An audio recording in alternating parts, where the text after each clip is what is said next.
আপু আপু আমি তো আজকে অনেক খুশি, আমার তো কন্টেন্ট মনিটরের জন্য সেটআপ চলে আসছে। আচ্ছা আচ্ছা, তাই নাকি? দেখি দেখি। দেখেন তো। হ্যাঁ হ্যাঁ, সত্যি তো আপনার তো কন্টেন্ট মডেল সেটআপ চলে আসছে। আচ্ছা চলুন আমি আপনাকে দেখাই কিভাবে করতে হবে। আপনার তো আগে কোনো সেটআপ করাই নেই, এবারই ফার্স্ট আসলো। তো দেখুন এখানে সেটআপটা আসছে। আপনার টিন সার্টিফিকেট ব্যাংকের নাম্বারটা এনেছেন? জি জি এনেছি। আচ্ছা ঠিক আছে, তাহলে আসুন আমি ধাপে ধাপে দেখিয়ে দিই কিভাবে করতে হবে। এর জন্য আমরা প্রথমে সেটআপ অপশনে চলে যাব। সেটআপ অপশনে গেলে আপনার legal name, first name, last name আসবে। এটা হচ্ছে আপনার যে টিন সার্টিফিকেট আছে সেই টিন সার্টিফিকেটটা অনুযায়ী সব কিছু দেখে দেখে আপনারা এখানে ফিল আপ করে নেবেন, এবং এখানে ডেট অফ বার্থ তো অবশ্যই ভোটার আইডি কার্ডের সাথে ম্যাচিং করে দিয়ে দিতে হবে। তারপর আমরা নেক্সট অপশনে চলে যাব। কান্ট্রি আছে, অ্যাড্রেস আছে, এগুলো সব আমাদের টিন সার্টিফিকেট অনুযায়ী। এক কথায় হচ্ছে আপনার যার টিন সার্টিফিকেট ইউজ করবেন, আপনার নিজস্ব যদি কোনো টিন সার্টিফিকেট না থাকে তাহলে আপনার ফ্যামিলি মেম্বার কারোটা ইউজ করবেন। তারপর সবচেয়ে বেশি ভুল সবাই যেটা করেন এই জায়গাটা, বিজনেস টাইপটা সবাই ইন্ডিভিজুয়াল দিবেন, ঠিক আছে? এটা কিন্তু আপনারা অনেকেই ভুল করে ফেলেন, নন প্রফিট কিংবা প্রাইভেট কর্পোরেশন দেন। এটা সবসময় ইন্ডিভিজুয়াল হবে, এবং এটা কিন্তু আপনাদের টিন সার্টিফিকেটও লেখা থাকে, সেখানে দেখে দিয়ে দিবেন।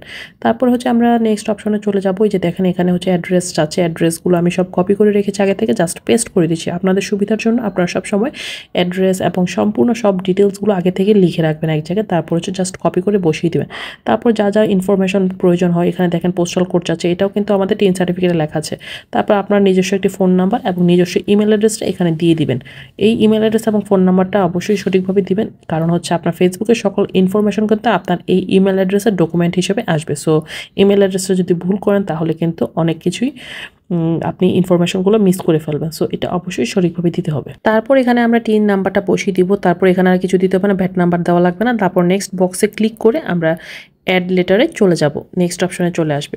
সো এই বক্সটাতে ক্লিক করবেন, ক্লিক করে তারপর আমরা নেক্সট অপশনে চলে আসবো। এখন আমরা এখানে ব্যাঙ্ক অ্যাকাউন্ট অ্যাড করব। এখানে হচ্ছে ম্যানুয়ালি ব্যাঙ্ক অ্যাকাউন্ট যেটা, সেটা অপশনটা ক্লিক করার পরে দেখেন অটোমেটিক কিন্তু 3 নাম্বার অনুযায়ী সব ডিটেলস এখানে চলে আসলো, এবং এখানে হচ্ছে আমরা এখন ব্যাংকের সুইফট কোড এবং ব্যাঙ্ক অ্যাকাউন্ট নাম্বারটা জাস্ট দিলেই হবে। আগে কিন্তু অনেক কিছু দেওয়া লাগতো, এখন কিন্তু চেঞ্জ হয়েছে, জাস্ট ব্যাঙ্ক অ্যাকাউন্ট নাম্বার এবং সুইফট কোডটা আপনি অ্যাড করে দেবেন। তারপর হচ্ছে আপনার ফেসবুক আইডির সাথে অ্যাক্সেস চাবে, আপনি আপনার আইডিটা আবার লগ ইন করবেন। লগ ইন করার পর এরকম কন্টিনিউ আসবে, কন্টিনিউ দিয়ে আপনার ট্যাক্স ইনফরমেশনটা ফিল আপ করে নিতে হবে। তারপর দেখেন এটা উপরে ইন্ডিভিজুয়াল দেওয়া আছে, এবং নেক্সট দুইটা অপশন আমরা নো দিয়ে দিব, যেহেতু আমরা ইউএসএ সিটিজেন না, এই অপশনগুলো নো দিয়ে দিব। তারপর হচ্ছে নেক্সট অপশনে চলে আসলে আমরা পেয়ে যাবো কান্ট্রি সিলেক্ট করতে, এখানে বাংলাদেশ সিলেক্ট করে তারপর আবার নেক্সটে চলে যাব।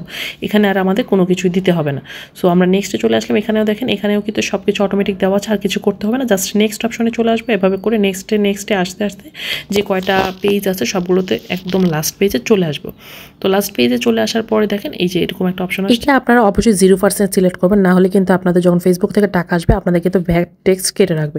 সো 0% দেওয়ার পর এখানে দেখেন একটা ইলেকট্রনিক সিগনেচার দিতে হবে। এই ইলেকট্রনিক সিগনেচারটা হচ্ছে আপনার টিন সার্টিফিকেটের যে নামটা আছে পুরো সেম সেই নামটা এখানে লিখতে হবে। তো তারপর দেখেন লাস্ট অপশনটা চলে আসলো আমাদের। এই যে ফর্মটা দেখাচ্ছে যে সবকিছু ওকে আছে নাকি। আপনার যদি মনে হয় সবকিছু ওকে আছে, আপনি ফর্মটা সাবমিট করে দেবেন, দেন শেষ, আপনার কাজ ফাইনাল। এই যে দেখেন একটা গ্রিন সিগন্যাল দিয়ে দিয়েছে যে ট্যাক্স ইনফরমেশন ইজ কমপ্লিট। ধন্যবাদ সবাইকে।